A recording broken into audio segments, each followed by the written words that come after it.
읽은 말씀에 근거해서 마태복음 강해의 77번째 시간으로 부끄러운 실패, 처절한 깨어짐이라고 하는 제목으로 말씀드리겠습니다. 우리가 지난주에는 예수님께서 산헤드린 공회 앞에서 신문 받으신 그 내용을 살펴보았습니다. 그 당시 유대 사회에 가장 힘이 있는 회의라고 할 수 있습니다. 근데 그 회의 자리에서, 신문 자리에서 예수님께서는 아주 당당하게 자기를 드러내셨고, 또한 그렇게 함으로 그가 죽을 것이라고 하는 것을 아셨음에도 불구하고 예수님께서는 굽히지 않으셨습니다. 그런데 오늘 우리가 읽은 이 내용을 보면 정반대입니다.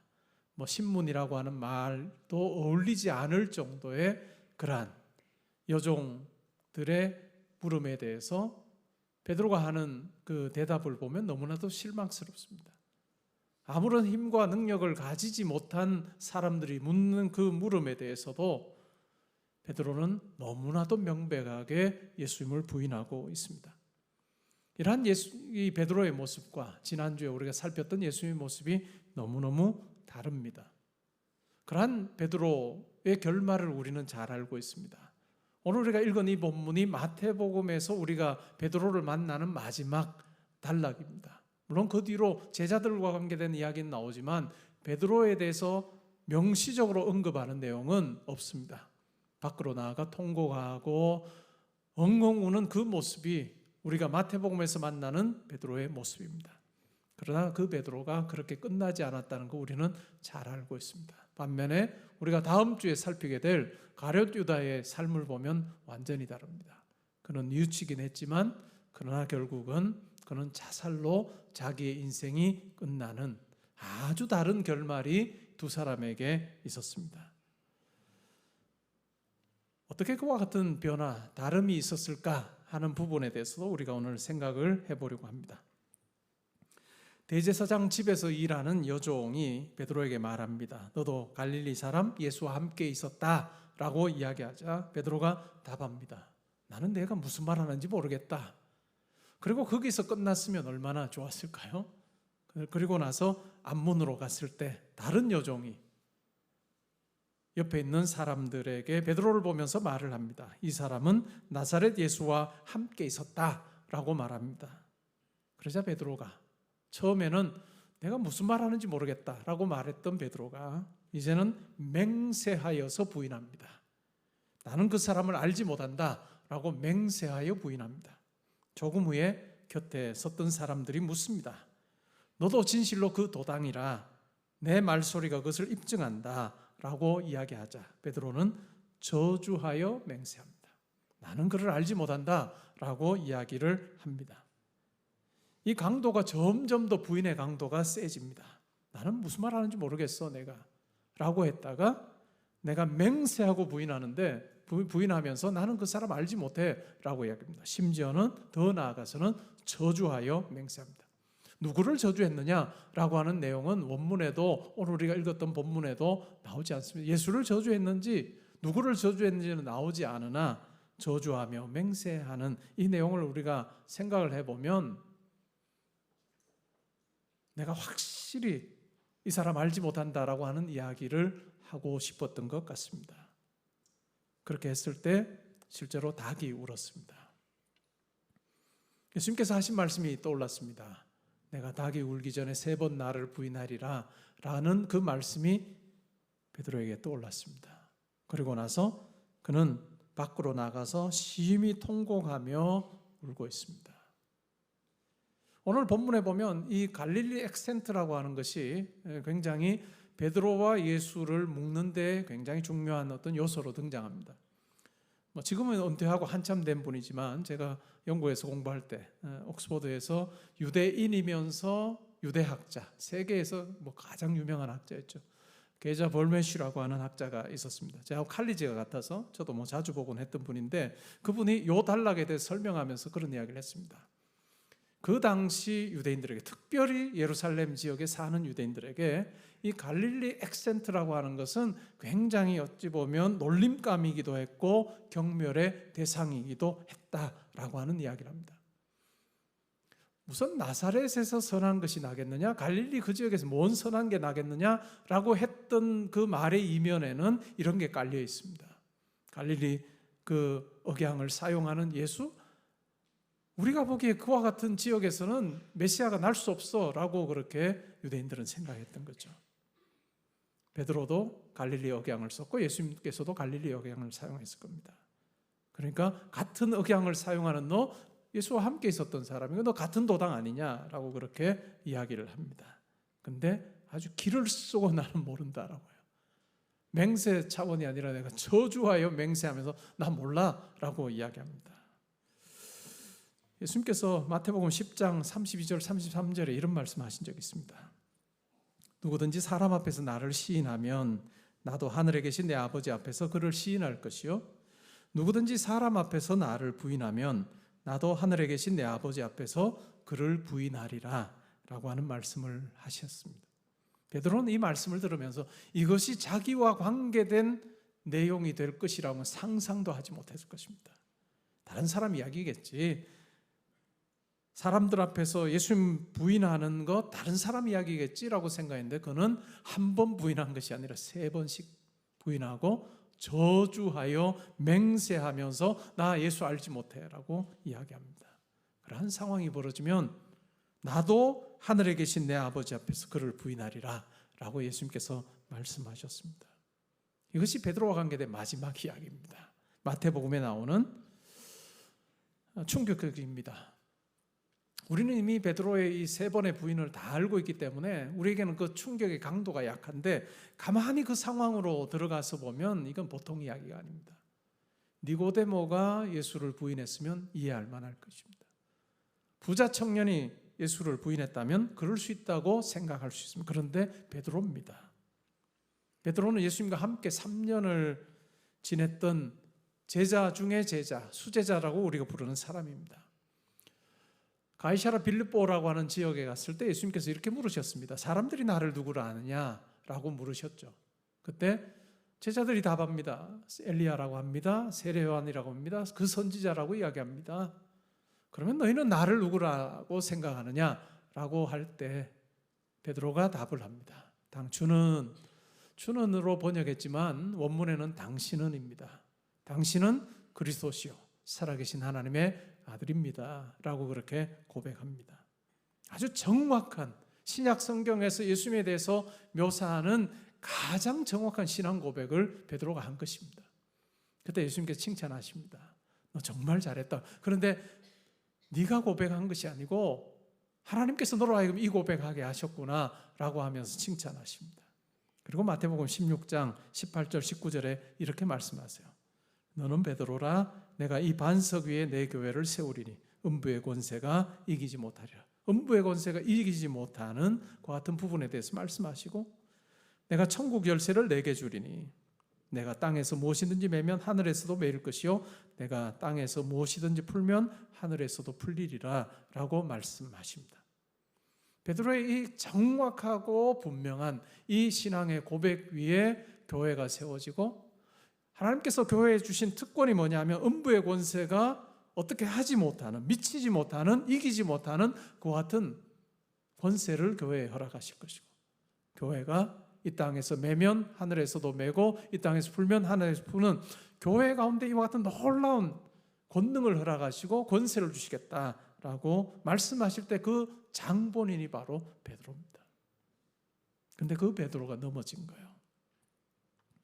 베드로가 넘어졌다, 우리도 넘어질 수 있다. 아니, 우리 삶을 돌아보면 우리도 수없이 넘어졌고 지금도 넘어지고 있습니다.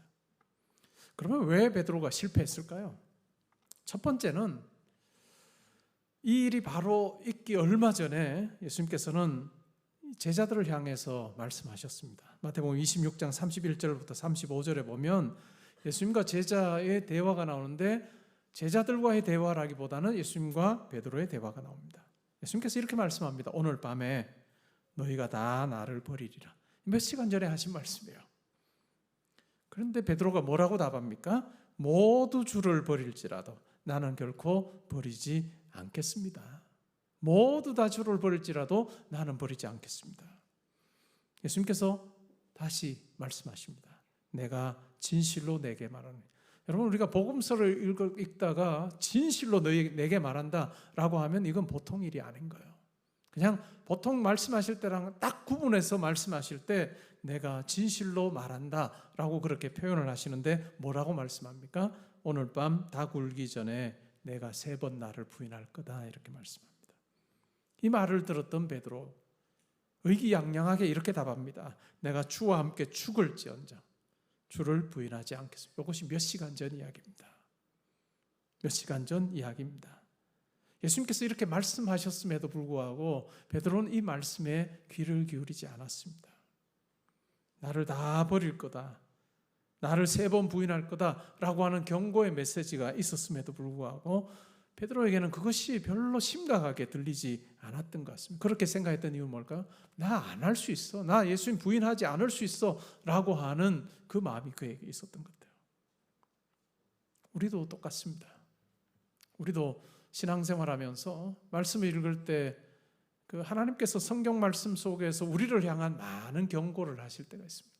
그런데 그 경고는 뛰어넘고 복만 막 밑줄 걷는 모습이 우리 가운데 있을 수 있어요. 근데 정말 우리의 삶이 믿음의 삶이 되고 든든하려고 한다면 여러분, 우리가 말씀을 읽을 때 경고의 메시지 밑줄을 더 많이 그어야 됩니다. 물론 하나님께 주시는 축복의 말씀도 복의 말씀도 내 것으로 받는 것도 중요하지만 우리 가운데 성령을 통해서 우리에게 말씀하시는 그 경고의 메시지 우리가 귀를 기울이는 지혜가 우리 가운데 필요합니다. 근데 베드로는 그렇게 하지 못했다는 거죠. 요한복음 15장에 보면 포도나무 비유에 대해서 예수님께서 말씀합니다. 나는 포도나무고 너희는 가지다 라고 하시면서 5절에 보면 너희가 나를 떠나서는 아무것도 할 수 없다 이렇게 말씀하세요. 가지가 나무에 붙어 있지 않으면 아무런 열매도 맺을 수 없는 것처럼 우리와 주님과의 관계가 그러하다. 요한복음에서 예수님과 우리와의 관계는 1대1이에요. 그래서 요한복음의 교회로는 1대1의 복음입니다.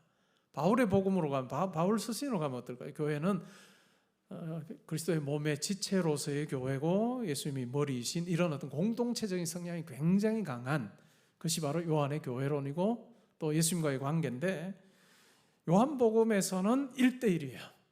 우리가 포도나무에 붙어 있어야 되고 양으로서 목자이신 예수님의 그 음성을 듣고 우리가 반응해야 되는 그러한 부분에 대해서 이야기합니다. 예수님께서 말씀하셨습니다. 나를 떠나서는 너희가 아무것도 할 수 없다 라고 하는 이 말씀, 분명 베드로도 들었지만 그는 이 말씀이 그의 귀에 마음에 들리거나 새겨지지 않았다라고 하는 것입니다. 우리의 실패의 자리를 한번 더듬어 봐도 마찬가지일 거예요. 우리의 실패의 자리, 신앙생활의 실패의 자리를 더듬어 보아도 예수님의 이 말씀에 대해서 우리가 귀를 기울이지 않았던 것이 원인일 수 있다라고 하는 부분이죠. 두 번째는 뭘까요? 두 번째 베드로가 실패했던 이유를 보면 다른 제자들보다 자기를 우월하게 생각합니다. 우리가 예수님과 제자들과의 베드로의 대화를 통해서도 확인한 것처럼 모두 주를 버릴지라도 나는 결코 버리지 않겠습니다. 내가 주와 함께 죽을지언정 주를 부인하지 않겠습니다 라고 이야기하는 그 이면에는 나는 다른 제자들과는 주님 달라요 라고 하는 그 우월의식이 그에게 있었습니다. 우월의식이 있을 때 우리는 주님을 절대적으로 신뢰할 수가 없습니다. 내가 저 사람보다 훨씬 더 낫다라고 생각하는 순간 우리가 주님 앞에 무릎을 꿇는 것은 불가능해집니다. 자기 인생에서 정말 수많은 역경과 실패를 경험했던 다윗이 이렇게 고백합니다. 시편 103편 14절에서 이렇게 고백합니다. 이는 그가 우리의 체질을 아시며 우리가 단지 먼지뿐임을 기억하심이로다. 내 체질을 아십니다. 내가 얼마나 악한 존재인지를 알고 내가 얼마나 무능한 존재인지를 하나님께서는 아시며 내가 하나님 앞에서 단지 먼지뿐이라는 것을 기억하고 계십니다 라고 그렇게 고백하고 있습니다. 우리가 우리의 신앙생활에서 인생에 실패하지 않기 위해서 필요한 것이 뭘까요? 우리가 누군가보다 내가 우월한 삶을 살고 있다, 내가 누군가보다도 신앙생활을 더 잘하고 있다라고 하는 그 마음이 생기는 그 순간, 우리는 그때가 가장 위험한 순간이라는 것을 우리는 기억할 필요가 있습니다. 그 다음에 세 번째는 베드로는 기도하지 않았습니다. 베드로에게 기도할 기회가 주어졌습니다. 예수님께서 겟세마네 동산에서 기도하실 때 땀방울이 핏방울이 되기까지 온 마음으로 하나님 앞에 기도했던 그 예수님의 기도 장면을 우리는 기억합니다. 근데 예수님만 기도하신 것이 아니라 제자들에게 베드로와 야고보 요한에게 부탁하셨습니다. 내가 심히 고민하여 죽게 됐으니 나를 위해서 기도를 해달라라고 이야기를 합니다. 그러나 그들은 기도하지 못했습니다. 육신이 약하여서 졸고 있었습니다. 예수님께서 말씀합니다. 시험에 들지 않게 깨어 기도하라 라고 말씀하셨습니다. 예수님과 함께 기도했다면 예수님과 함께 예수님의 고난의 자리까지 함께 할 수 있었을 수도 있습니다. 그러나 베드로에게서 기도가 사라질 때 그는 실패하고 말았다는 것을 우리가 알 필요가 있습니다. 우리의 실패의 자리를 더듬어 보면 기도가 사라졌을 때입니다. 기도하지 않고 말했을 때, 기도하지 않고 어떤 행동을 취했을 때, 그때는 우리가 실패로 나아가기 굉장히 적절한 때였다는 것을 우리가 확인할 수 있습니다. 여러분 지금 기도하는 신앙생활을 살고 계시는지, 여러분 기도하며 하나님 앞에서 엎드리며 하루를 살고 계십니까? 기도하지 않으면 처음은 자기는 압니다. 내가 요즘 기도 안 하는구나. 자기가 알아요. 조금 지나면 어떻게 될까요? 여러분 가족들이 다 압니다. 기도하지 않는구나. 우리 엄마 아빠가 기도하지 않는구나. 요새 왜? 말하는 거 들어보면 알거든요. 말하는 거 들어보면 압니다. 그리고 조금 더 지나면 어떻게 될까요? 모든 사람이 다 압니다. 아, 저 사람 기도 안 하는 사람이에요. 교회는 다니는 것 같으나 정말 기도는 안 하고 사는 사람이면 모든 사람이 다 압니다. 여러분 어느 상태에 해당하십니까? 가족만 아는 정도면 기도하십니다. 모든 사람이 아는 정도면 통곡하여 엎드리셔야 됩니다. 나만 아는 정도면 살짝 와서 엎드리십시오. 그것이 지혜로운 것입니다. 사도 바울은 데살로니가 전서 5장 17절에서 이렇게 권면합니다. 기도와 관련해서 아주 임팩트 있는 권면을 합니다. 쉬지 말고 기도하라. 여러분, 쉬지 말고 기도하는 게 이게 가능할까요? 라고 생각하시는 성도님들이 있습니다. 근데 바울이 쉬지 말고 기도하라고 하는 이 말의 의미는 24시간 우리에게 주어졌는데 24시간 내내 기도하라는 의미가 아니고 내가 하나님을 의지해야만 살 수 있는 존재라고 하는 것을 인식하는 삶을 살아라는 이야기입니다. 내가 하나님을 의지하지 않으면 내가 넘어질 수밖에 없고 하나님께 내가 기도하지 않으면 세상을 향할 수밖에 없다는 것을 아는 존재로 절대적으로 하나님을 신뢰하는 자로 살라라고 하는 권면이 기도의 형태로 주어진 것이라 할 수 있습니다. 베드로가 실패한 이유, 예수님께서 하신 그 말씀에 귀를 기울이지 않았고 또 그는 우월의식을 가졌고 기도할 기회가 주어졌음에도 불구하고 기도하지 않았을 때 그는 자기가 혼장담했던 것과는 정반대로 내가 죽을지언정 주님을 부인하지 않겠습니다 라고 했던 그가 당신 무슨 말하고 있는지 나 모르겠는데 맹세하여서 부인하면서 내가 그걸 몰라. 저주하여 맹세하여 부인합니다. 난 그를 몰라. 마태복음 10장의 논리대로 하자면 그것으로 끝나야 됩니다. 모든 사람들 앞에서 나를 부인하는 자는 나도 하나님 아버지, 하늘에 계신 아버지 앞에서 나도 그를 부인하리라 라고 그렇게 말씀하셨던 예수님께서 실패한 베드로를 그냥 내버려 두지 않으십니다. 가룟 유다의 경우와 차이죠. 왜 그러면 실패했지만 완전히 넘어지지 않았을까요? 누가복음 22장 31절 32절에 그 해답이 있습니다. 예수님께서 그를 위해서 기도하셨기 때문입니다.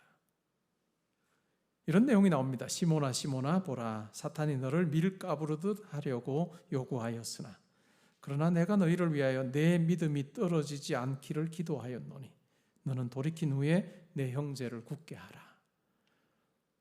실패하고 예수님을 부인하는 이 베드로, 그러나 그의 믿음이 떨어지지 않기를 주님께서 기도하셨을 때 그래서 결국은 베드로가 회복되고 믿음의 길에서 완전히 떠나지 아니하고 오히려 회복되고 힘 얻어서 많은 형제들을 굳게 하는 그 사명을 감당하게 됐다 하는 것을 우리가 기억할 필요가 있습니다.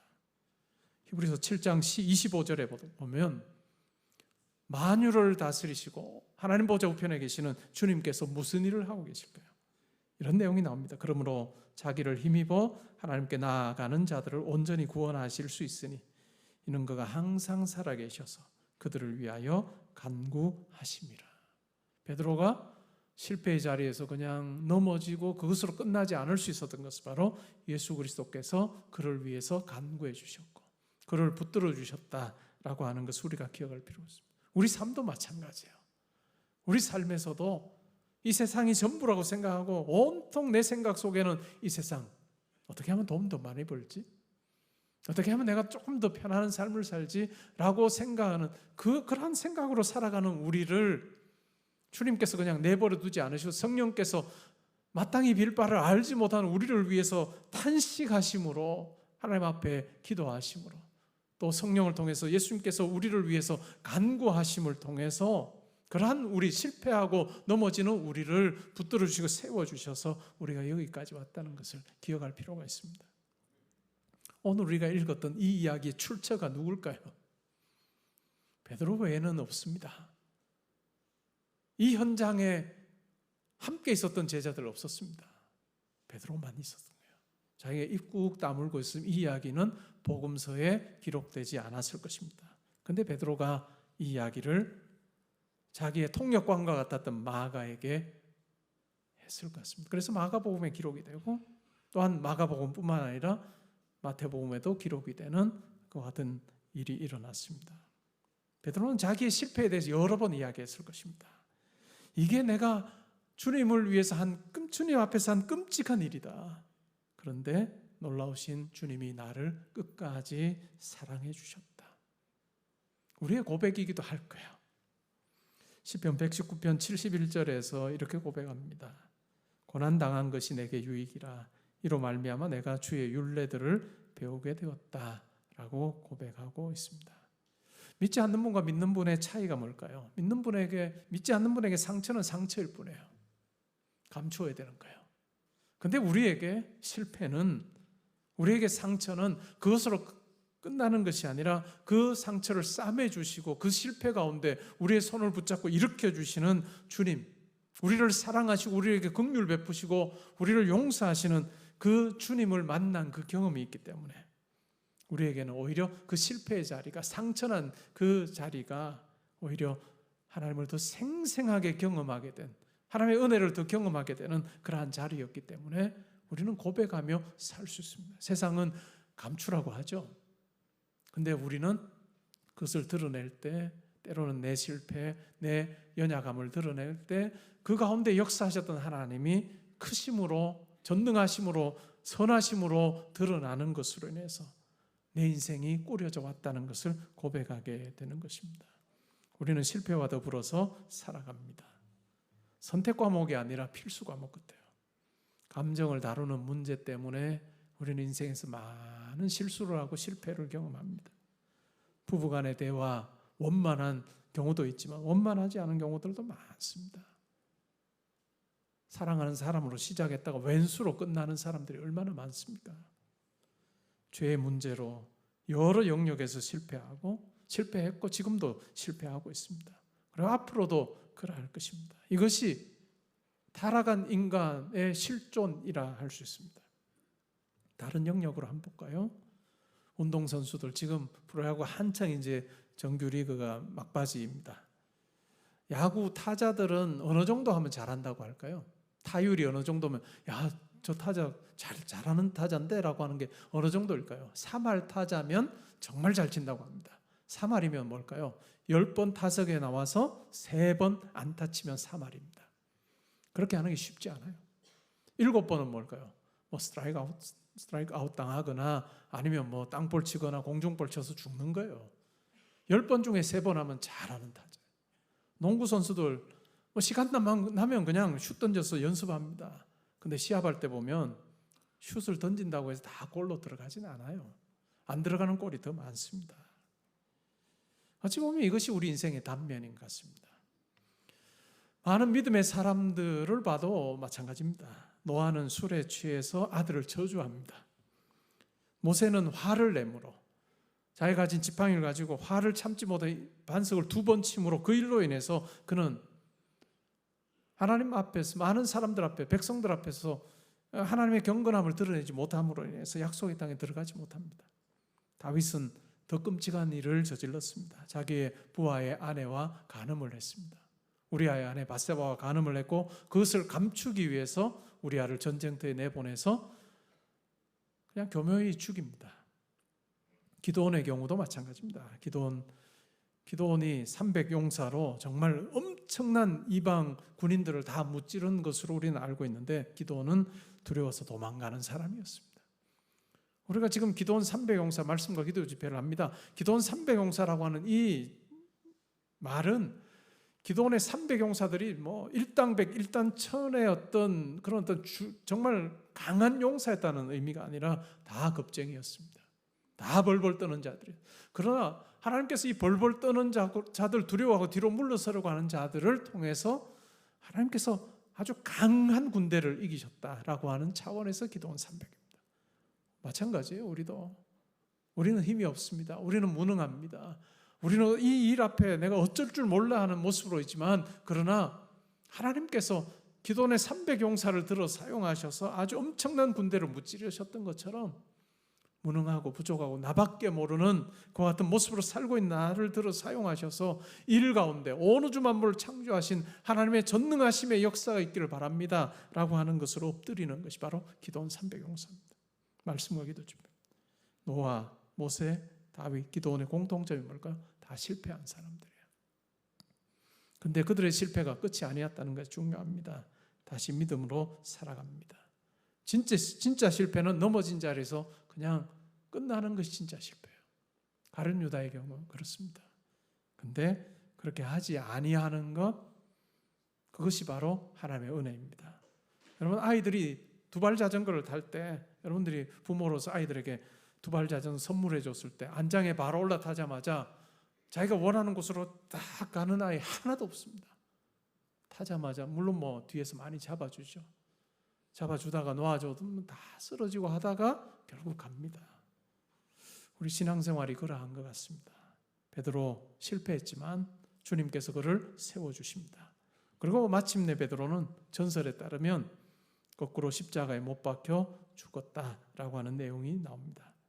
우리 성도의 특징이 뭘까요? 성령 충만하다는 것의 어떤 증거가 뭘까요? 방언을 하고 예언을 하고 병을 고치고 하는 양상일 거예요. 그러나 우리 실제적인 삶의 자리로 왔을 때 그 성령 충만이라고 하는 것은 넘어지나 일어나는 자들입니다. 실패했으나 그 자리에 머물러 주저앉지 아니하고 일어나는 자입니다. 근데 우리가 주저앉지 않고 일어날 수 있는 것이 우리에게서 시작되는 게 아니에요. 우리에게 있지 않습니다. 그 실패, 그 부인, 그 배반마저도 다 감싸 안으시는 비교 안 되는 하나님의 사랑, 하나님의 긍휼하심, 하나님의 넉넉한 그 마음이 있어서 우리가 실패의 자리에서 일어날 수 있었고 앞으로도 그러할 것이다 라고 하는 것입니다. 사도 바울은 로마서 5장 8절에서 이렇게 말합니다. 우리가 아직 죄인 되었을 때 그리스도께서 우리를 위하여 죽으심으로 하나님께서 우리에 대한 자기의 사랑을 확증하셨다. 십자가 사건을 이야기하는 거죠. 우리를 아들, 딸 삼으시기 위해서 말도 되지 않을 정도의 무가치한 우리를 위해서 이 천하보다도 더 귀한 자기 아들을 내어주심으로 우리를 향한 그분의 사랑을 확증하셨다라고 이야기합니다. 이 단회적인 사건입니다. 십자가 사건은 단회적인 사건이지만 이 십자가에서 보여주신 이 사랑은 우리의 평생에 우리 가운데 머물러 있다는 것을 기억하는 것이 중요합니다. 십자가 사건은 한 번이지만 우리의 삶에 이 사랑은 항상 있어서 하나님께서 이 사랑을 우리에게서 거두어 가지 않으십니다. 때로는 우리가 실패할 때도, 때로는 우리가 하나님을 부인하며 이 세상의 쾌락에, 이 세상의 어떤 원리 따라 살며 이 세상을 향해 쫓아갈 때조차도 하나님께서는 우리를 향한 그 사랑을 거두지 않으심으로 우리가 여기까지 왔다는 것입니다. 여러분, 모래사장을 한번 떠올려 볼까요? 많은 사람이 이 모래사장에서 거닐었습니다. 많은 발자국이 있습니다. 근데 아침에 다시 그 모래사장을 보면 하룻밤 지나고 나서 보면 다 그 발자국들이 다 씻겨가고 이전처럼 발자국 하나도 없는 모래사장이 돼요. 이것이 하나님께서 우리에게 베푸신 은혜일 겁니다. 우리는 수도 없이 모래사장의 발자국처럼 많은 우리의 시간 속에서 하나님을 부인하기도 하고 하나님을 배반하기도 하고 또 세상에 취해 사는 세상에 많은 발자국들을 우리가 남기며 살지만 하나님께서는 물이 그 발자국을 다 쓸어가 버리고 깨끗하게 해주는 것처럼 하나님께서 우리 가운데 함께 하셔서 그 사랑으로 우리를 품어주시고 덮어주심으로 우리가 여기까지 올 수 있었다라고 하는 것입니다. 우리가 자녀들에게 전해줘야 될 게 뭘까요? 내가 실패했지만 내가 일어섰어. 그거 아닐 거예요. 내가 실패하고 좌절하고 낙심하고 그런 수많은 세상의 발자국을 내가 남겼음에도 불구하고 하나님께서 비교 안 될 정도의 큰 사랑으로 나를 덮어주셔서 여기까지 왔어 하는 이야기를 해줘야 될 겁니다. 때로는 부모로 살다 보면 부모 모두가 딱 작용합니다. 부모는 완전하고 자식은 불완전한. 나는 너 때 그렇지 않아서 속에 찔리죠. 나는 사실은 더 했네. 근데 그거 이야기하면 안 될 것 같아요, 세상은. 그러나 우리는 해도 돼요. 심지어 내가 네보다 더 약한 나를 들어 사용하셔서 여기까지 오게 하셨다. 그렇게 나는 너를 보면 걱정하지 않는다. 염려하지 않는다. 왜? 그 하나님의 사랑이 너의 삶 가운데 머물러 있다는 것을 내 삶으로 내가 입증할 수 있다라고 이야기해 주는 것. 그것이 바로 우리 부모의 고백이어야 되고 또한 우리가 물려줘야 될 유산이라 생각합니다. 이렇게 실패하고 마태복음에서 이렇게 밖에 나가 통곡하면서 끝났던 베드로. 그러나 복음서가 끝나고 사도행전에 보면 아주 놀라운 사람으로 등장합니다. 오순절날 성령 체험을 하고 나서 그가 어찌 보면 명실상부한 첫 번째 기독교인 설교자로 등장합니다. 예수 그리스도의 십자가와 부활의 복음을 선포하고 하나님의 구원 계획에 대해 담대히 선포할 때 그 설교를 듣고 3,000명이 회개하고 돌아왔습니다. 이러한 변화, 그것은 바로 베드로가 결단한 것도 아니고 성령 하나님께서 역사하셔서 베드로가 베드로 되게 하셨다라고 하는 것입니다. 예수님께서 베드로와 함께 하셨다면 우리에게도 희망이 있습니다. 우리를 향한 그 사랑, 우리의 마지막 순간까지 놓지 않으실 것이고 우리의 허물을 덮으시는 그 큰 사랑으로 우리 가운데 역사하셔서 우리의 인생길을 통해 우리가 수치를 당하지 않게 하시고 하나님 아들, 딸답게 멋지게 사는 것을 보기를 원하시는 그 하나님께서 우리와 항상 함께 하신다는 그 분명한 확신 가지고 실패의 자리에서 일어나고 세상을 향했던 그 마음 이제는 거두어드리고 주님 뜻에 합당하게 하나님 나라 소망하는 자로 우리가 살아가면 좋겠습니다. 우리 열심보다 비교 안 되는 하나님의 열심이 여러분의 삶 가운데 머물러 있습니다. 그 은혜로 사는 저와 여러분 될 수 있기를 주님의 이름으로 축복합니다. 아멘.